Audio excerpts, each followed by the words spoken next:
বাংলার এক অপার সৌন্দর্যের ছোট্ট সবুজ ভূখণ্ড নিঝুম দ্বীপ। দ্বীপটি নোয়াখালী জেলার হাতিয়া উপজেলার অন্তর্গত। এটি মূলত বেশ কয়েকটি চরের সমন্বয়ে গঠিত। সমুদ্র কোল হতে সরু নদী আর খাল সবুজের বুক চিরে চলে গেছে গহীন বনে। নোনা পানি বেষ্টিত নিঝুম দ্বীপ অগণিত শ্বাসমূলে ভরা কেওড়া গাছের অভয়ারণ্য। দ্বীপের সবচেয়ে বড় আকর্ষণ মাইলের পর মাইল জুড়ে কেওড়া বন, বনের কোল ঘেঁষে বয়ে চলা নদী আর সেই বনের পাতার আড়ালে লুকিয়ে থাকা চিত্রা হরিণ। বনের সবুজ ঘাস চিড়ে সারাদিন দৌড়ে বেড়ায় হরিণের দল।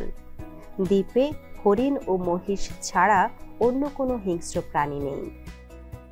এই দ্বীপের সমুদ্রের বুকে হেলে পড়া অস্তগামী সূর্যের মোহনীয় রূপ সত্যি চোখে পড়ার মতো।